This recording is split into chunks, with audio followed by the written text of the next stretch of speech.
फिसहरू अथवा त्यो उहरू छ भने चाहिँ अहिले पनि भने मैले होइन जुन वेट ट्राभल हुन्छ होइन अनि यसमा गरौँ कि नगरौँ वेट हुनु हुँदैन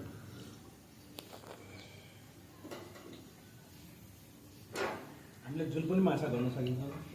जुन पनि माछा गर्न नसकिने होइन सकिन्छ होइन तर चाहिँ काँडा जति धेरै भयो त्यो अर्थ लिनु हुँदैन काँडा नभएको काँडा भएकोमा तपाईँले त्यतिले गर्दा त्यति काँडा निकाल्न सक्दैन त्यसैले चाहिँ यो केटाहरू तपाईँको यो हाम्रो कुन फिस भन्छ भन्दाखेरि टुना फिसहरू होइन यिनीहरू चाहिँ बढी चाहिँ युज हुन्छ यो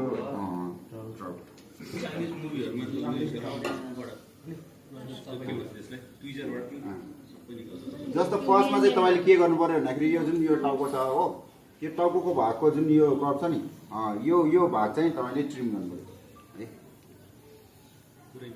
होइन यो अलिकति मात्र त्यो गर्नु होइन सेकेन्डमा चाहिँ के गर्नु पर्यो तपाईँको यो जुन माछा छ हो तपाईँको ठ्याक्क बढीको त्यो नाइफहरू ठ्याक्क तपाईँको यताबाट होइन कि यताबाट राख्नु पर्यो जसले गर्दाखेरि तपाईँलाई कम्फर्टेबल होस् काम गर्नलाई सजिलो होस् अब यो टायलहरू चाहिने हो होइन त्यही पनि त्यो गर्नुहोस् तपाईँले जुन यो ढाड हुन्छ यसको हो यो ढाड हो तपाईँले चाहिँ यो ढाडमा चाहिँ मार्क गर्नुहोस् पहिला मार्क गर्नुहोस् भनेर बुझ्नु लाइन कोड तपाईँको यो ढाड जुन यो देख्नु भएको छ होइन यो ढाडको यतापट्टि भाग है यो ढाडको यतापट्टि भागबाट चाहिँ तपाईँले यो कटिङहरू गर्नु उतापट्टिबाट गऱ्यो भने त भित्र के पर्न हो यताबाट गर्नु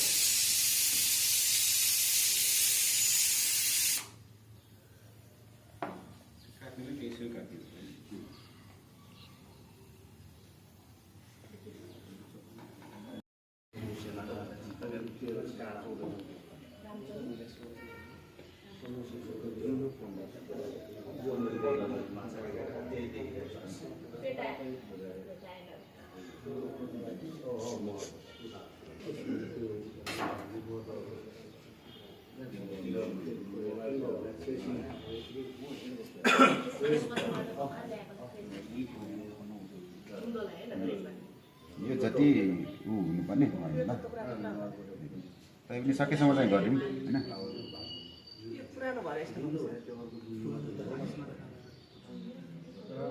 आइसमा राख्नु होल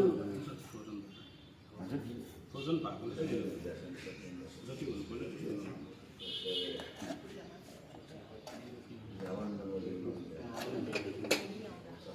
जुन तपाईँले यो निकाल्दाखेरि अघि भने नि मैले होइन यो पोइन्टमा चाहिँ याद गर्नुपर्छ है जुन यो बोन छ नि ठ्याक्क मुनि हुनु पर्यो यो बोनभन्दा बोनलाई माथि हुने गरी चाहिँ तपाईँले फिले गऱ्यो भने चाहिँ फिले गर्न सक्छ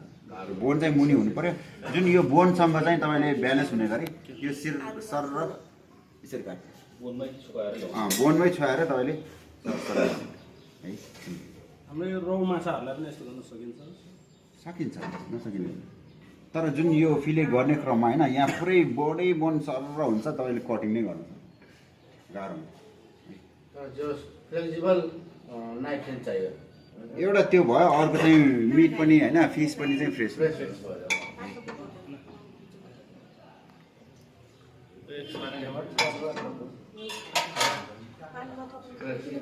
यो यता एकचोटि हेर्नुहोस् है मेन यो पोइन्टहरू तपाईँले यो बेसहरू राम्रो बनाउन सक्नुभयो भने चाहिँ होइन फिलेट गर्दाखेरि सरसरै आउँछ जब तपाईँले चाहिँ यो फर्स्टमै होइन यो बोनहरू मुनि अथवा चाहिँ यताउता भयो भने तपाईँ कटिङ गर्दाखेरि यो राम्रोसँग आउँछ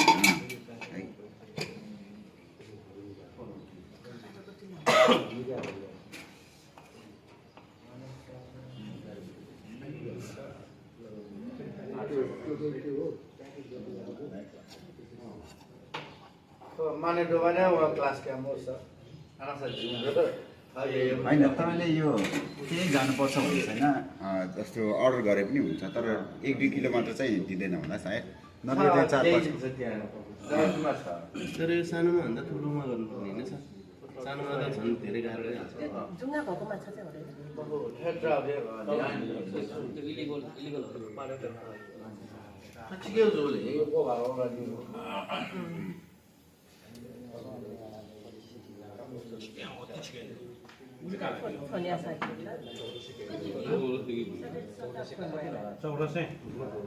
पन्ध्र सोह्र महँगै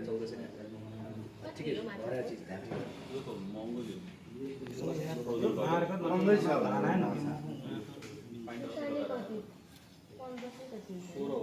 त्यहाँ हामी जान त 1300 नि हामी आफैले पकाउने 1300 अनि उनीहरूले पकाइदिन्छ यो सेकेन्डको स्टेप छ नि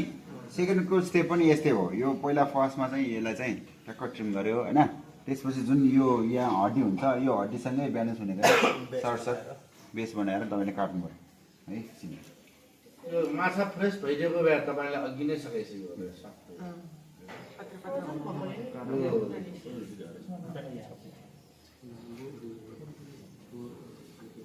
हामीले त्यो होल चिकन जस्तो यसलाई चाहिँ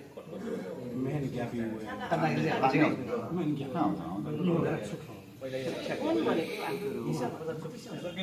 अब बोन भनेको हड्डी भयो होइन तपाईँको यो पिसको भयो भने अब यो पनि बोनै हो यो पनि बोनै हो यो पिसको पनि बोन भनेको हड्डी जुन यो हाल्दाखेरि होइन त्यो नाइफ हाल्दाखेरि पुरै यस्तो पनि होइन योसँग चाहिँ यो हामीले यो नाइफहरू साफ गर्ने बेलामा जुन धार लाउने बेला छ नि जसरी हाल्नु भएको छ तपाईँले नाइफ ठ्याक्क त्यसरी यो अलिकति है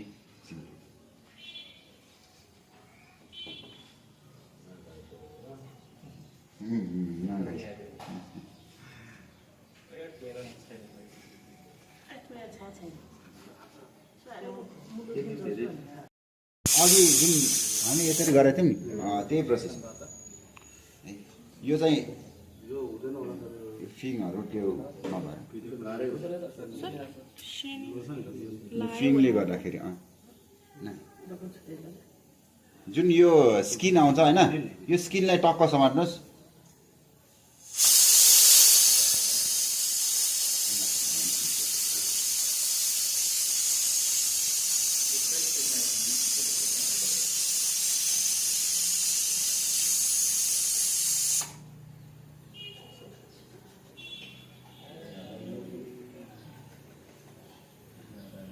थोरै कटिङ गरेर पल्टाएर तान्दा पनि आउँछ तातो पानी हालेर है